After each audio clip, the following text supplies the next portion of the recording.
say, hi, I'm the substitute friend. You're my other friend. It's like play school and round the square window today. We have Tony coming through. I'm so sorry. And it's all because I don't know even why, but Louisa hasn't had internet since like Friday. So it's been like, so I think it was all the singing. She just blew it. That's what it is. She should sing less. No, she should not sing less. I did not say that. Definitely did not. Is it recording at the moment? I'm just checking. Yes. It is recording at the moment. But because Louisa didn't have the internet and I still wanted to have a flat white with a friend, I invited another friend, my other friend. See, another friend that's even coming out all the time. My other friend, the second one. See, second again. That's it. Second again. Another.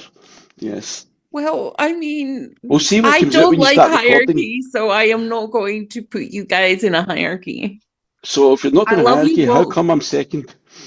No, but you're usually part of a business that takes the biscuit, and today you're on flat whites. I'm taking the biscuit anyway. Right. So we'll see how you describe with me. Your flat white, my darling. We'll see how you describe me when you start the program now. Right, go. No pressure. This is Bella, my friend Tony. Bella's laughing. Listen, Tony, you are referenced on Flat Whites with Friends so often. I've heard that, I think it's good that people finally get to see who you actually are. Then is that not a good way of starting it? On this all the time, me and Louisa talk about someone, and yes, he isn't made up. This is the person you talk about. This is Tony. We often talk about he's not imaginary. Yes, and he's not a second-class friend. You don't have to he also is not in any way, shape, or form a second-class friend. Yes, right. We'll see what happens. Right, put you in the spot. Bella, and this stop is laughing. Obviously Bella is along for the ride. I hope she doesn't give me too much acupuncture this particular episode, but and I think it's fun that you are here today because we are talking about how we talk. What did I say? We're going to talk about people. Elevating other people. That was the word I couldn't find anymore. And you are very good at this. You have said stuff about me that sometimes when I have a day where I'm like, well, I'm a piece of shit. And I sometimes have those days. I'll go like, oh, I'm a piece of shit. And I'll go like, read something that Tony wrote about you. And then I'm like, oh, right, I'm not a piece of shit. I have skills. I know things. And I think, part of what we do within the sort of setting up shop team that you are part of with me and Louisa is that we really try and lift people and each other up. I think that's core to all three of us as, something that we find important. Yeah. And I think elevate is always a strange word for me because in business we talk about elevator pitches, but that's just to say what you do. Elevating someone to me is always looking to find out what is the strengths in the person, what is it amazing about them, because as individuals, most individuals anyway, we don't see those traits ourselves. No. They're only seen through other people's eyes. We might think sometimes I'm good at this or I'm good at that, but until someone else validates that and says that, we don't always believe it in ourselves. We need to hear something like that from other people. And I think it's such an important thing. Part of life is to be able to do that for someone and to let them hear that side of it that they don't always get, maybe the compliments that are on, because inside their own heads, we spend more time being negative than we do being positive about ourselves. Yeah, but also I think sometimes like the things that make us who we are come so naturally to us and are so like, duh, of course this is, and we just assume that everybody thinks like this and everybody shows up like this, but that is obviously not true because, sorry, that was the acupuncture starting. Can we just make a choice? Can we either sit or not sit? Thank you.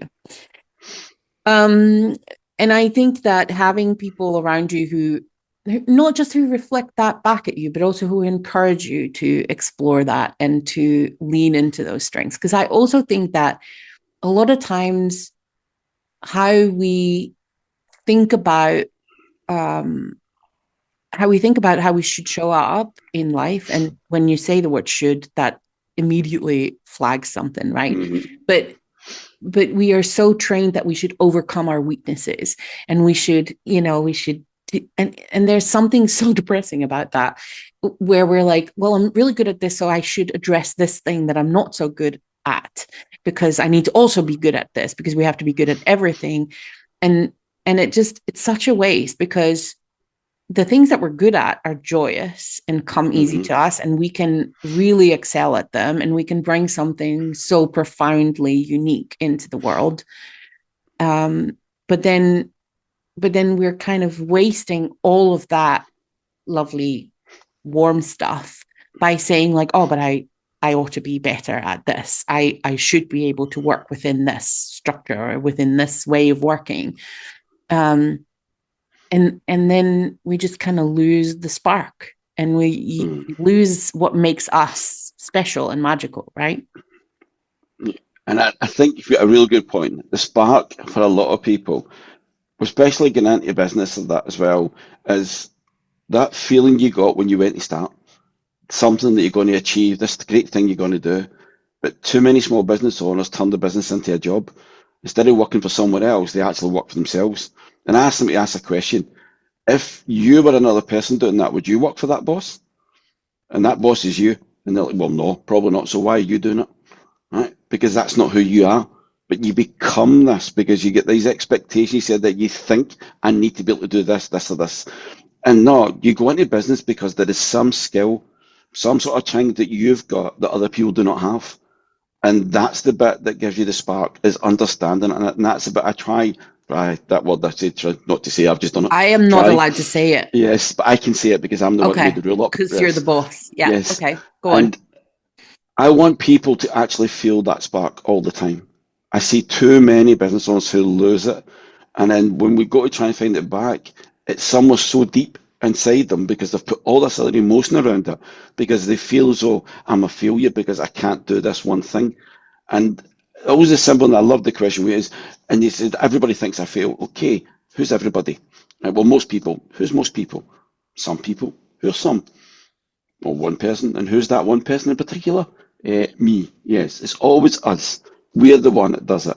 So if we're the one that bring ourselves down, then I feel that it's up to me to help bring that side, the other bits back up. Let them see the parts of themselves that they're sort of forgetting about because they're so focused on this one negative thing. I use an analogy. You've heard this before, but I don't know the real one of it because it seems to have transformed, or I hear people saying it, but it's Albert Einstein, meant to be in a college teaching people. And he turns his back, starts writing on a board, and he writes the 9 times table. 919, 218, 27, 36. He does all that, goes down. 90, he gets to there, so 90, instead of 90, he puts 91, 99, 108. And he puts the chalk down and turns around, and you can hear this laughter. And he said, what's funny? And one of the students were looking at each other, one went, well, you got one wrong. Did I? And he looked at him and went, what's wrong? And he went, well, 9 tens are 90, not 91. I went, yeah. What happened to the 11 I got right? And everybody goes silent. Because all they focused on, he got one thing wrong. But 11 things that were so great, he got right then. Nobody focuses on it. And that's what we do as individuals. That's the bit that I look to do, is to find those other 11 things that people have got that can lift them, to elevate them up, to see if they can see themselves what other people see then. All those great things, not that one thing to focus on, which is, if you spend all the energy doing that, you don't have the energy for that spark. Yeah, because we're just so focused on trying to fix that one thing that maybe we're not so good at, or that where we made a mistake. And we're human beings, we're going to make mistakes. And I'm really good at saying that to other people, where I'm like, no, it's fine. Like, we all make mistakes, but when I make mistakes, I'm not so nice about it. But that's natural. That is normal. Yeah. It's not different. We think that nobody else feels that way except us when we do it. Oh, no, I know that everybody feels that. But everybody does it at times. It's just we all have different ways of, I suppose, showing it to other people, but also how we deal with it. And I think that's the big thing for me, because people don't actually deal with it. They cope. They find ways to cope all the time, but they don't deal with the issue that causes it. And some simple can be, if you're not good at that, get help from somebody who is. Why spend all your energy and time on something that you're not really good at? Why do you want to be great at that when you're taking all that time and energy away from all those amazing things that people are out there? And that's a simple question. is if you spend all your time doing that and they're doing it, how many people are not getting the help they really need or moving forward with their lives because you're not there to help them?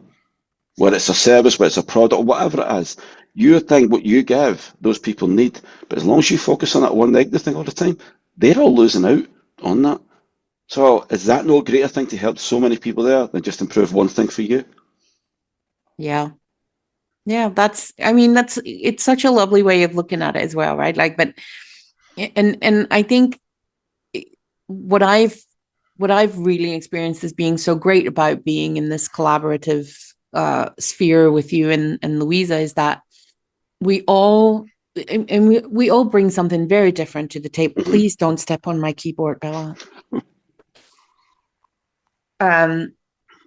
We all bring something very different to the table, but importantly as well, in the way that we all show up, we've also helped each other become better at certain things because, the little bit of inspiration or the little bit of help has sort of reframed some of the things that maybe we felt stuck in or we felt or that we struggled with, right? Like we've provided clarity for each other, not just around, oh, this is what you're good at, which is great. But we've also, the things where we were like, oh, I'm not really great at that. The other people were like, oh, but have you tried to approach it from this angle? Because then maybe, then you're leaning into your talents while addressing this thing that you find more difficult. And so I often say, like, it's hard to be creative in a vacuum, but it's not just that, right? Like we need input from other people in order to sort of develop and grow and find new ways of tackling things. And there isn't one way. Like this is what we talk about constantly in our setting up shop, in the setting up shop context, is like there isn't one way to do it. There is so many ways to do it, and find the ways. And if they don't exist yet, create the ways to do it so that it empowers you rather than makes you feel restricted. But I think all that's true, but there's also something else about the relationship we have with the three of us, and it's the one thing I think for a lot of business owners is difficult or it's missing is having that help personally, not just with the business, but if it improves how we are as individuals, it improves how we are as a business. So if any of us needs help on any subject, we know that if we know something about it, we'll help each other. And I think that's where, for me, the frustration happens a lot with business is people talk as if the business and the person are two separate things, but they're not. Their identity is together because the business, when specialist solopreneurs setting up, their identity is within that business, whether they realize it or not. Because that we all talk about the personal branding or branding of the business, but that individual needs that help, sometimes that other input. And I think that's a big thing that's so important is having people run about you that you can just talk to, go to with anything. And you might realize that the issue you think you've got is not that big. And actually then you can take that into the business side of it and actually improve this. Maybe that's what gives you the suggestion to realize I don't need to be able to do everything. What I need to know is I've got people run about me that can help me if I don't know how to do something. That's an important part. Yeah, for sure. For sure. And I like what you're saying as well. Like it's not two separate identities. No. I recently sort of stumbled upon writing a personal mission. Just like this is how I want to show up in the world. This is what I want to bring, the impact that I want to have. And I thought, oh, my business fits into that. It's not the whole thing. It fits into that. It contributes to that mission. And so like, and that just made it so tangibly part of who I am as a person and how, and it's one of the ways in which I create that impact, but it's not all of the ways because there's other aspects to my life as well. Luckily, I don't only work anymore. Yeah, and that's especially not during annual leave. No, you would never do that because somebody called Tony, would come and get you for doing that. Yes, yeah, that wouldn't be allowed. Not that he'd ever do that either. No, he wouldn't do that because he tells other people not to do it. Exactly. We're not very good at actually. we're very good at telling other people how to do things, but not always taking their own advice. And I think that's why having people run about you can be such an important part as accountability as well. I know. I also love it when the people around me quote myself at me. That is my favorite Well, thing to happen. actually, that happens quite a bit the other way around as well, because one of the things that I do always say about you when I'm talking to other people, if I describe Mags, I say, she's the person that finds the nuggets that you don't even know is in the mind of yourself. And the mind I mean is when we think of gold or you think of diamonds, that you think of gold mines, diamond mines, and that. We've got a mind which is all, not mind, but a mind which is all these amazing things about us, the traits, the talents, everything that we've got, but we don't always know it. But you've got this habit of we can say something and go, oh, that's good. And you take it away and go, I don't even remember saying that. And you'll put it down and say that. And you come out and went, and it was like little snippets you'll put out of things we're setting up shop. And you put out there, so, and this little advert thing, and it's my voice saying something. I'm sitting going, where did I come up with that from? I don't even remember doing it. But you spot these things. That's a talent and being able to do that. And I think that's what other people don't realize as well is that they have those kind of gifts. And someone will notice that. If you You allow do the yourself just to opposite, be by the way. yourself, I See, do I opposite. hear the things that you say that you don't realize you're saying. You hear the things I'm not saying. Yes, well, that's my talent. Actually, be honest, Exactly. So you yes. do you hear the voids and you're like, Mm, why are you not articulating that? yeah, it's. I ask people that question, yeah, a lot. Is what is it you're not telling me? Because I know I can. I have a sense then of picking it up people, yeah, and I know that is, and there's sort of nothing. And it's amazing you just sit and stare, isn't it? And go quiet and stare, and eventually go, well, and it comes out and well, actually, what's the little noise you make when I do that to you? Eh. Yes, It's this wee very noise comes out. noises like eh. But that's what people do. They go, stop looking at me like that. Stop doing it. I went, I'm not doing it. I'm just doing, that's quite interesting. What is? That's interesting. They go, what? The bit you're not told me there, but that's quite good. I'll come back to that. It was someone that trained me in music program in Brancastello. Used to always do that when we're doing a session. Somebody would say, and they go, that's interesting, but I'll come back to that later. And they're sitting, oh, what is it I said? What did I do? But it's not, it's probably what they don't say. And that's what I realised is that's the bit that I do is pick up the things that people do not tell me and fill the gap. I say a lot, my job is to fill the gaps between the silences. And it's because there's a gap there where they're thinking of something, and then they go, actually, I'm not going to tell them that, so I'll just come up with some. But they don't realise certain ways you look or how you use your eyes tell me that you're making something up rather than actually have a fact that you're telling me. So when people do that, I go, this is great. And also, I just want to say when people are feeling bad right now, we don't always actively are aware that we're making this up because we're No, avoiding something. it's So I just want to say, like, this is just something that we do as humans. yes, it's when we do this, it's a self mechanism that allows us to be protected, to be safe. Yeah. That's all your mind does. Your mind does everything to keep you safe. That's its first priority. And a lot of time, it's not doing this thing that you think so bad. The reason it's not doing it is saying, well, if you're not really good at it, I don't want to spend time doing that. So I'll not let you do it. I'll let you go and do these other things. And Yeah. that's trying to tell you that yeah, you don't have to do it. And You so just having have to learn the having messages. someone who can sort of point this out to you, and it doesn't have Yes. to be Tony, but it could be Tony. No. But having other people around you who can sort of spot these patterns and That's spot it. that you're doing that can then help that become conscious, and then you can make different choices. And then you elevate yourself with the help of others.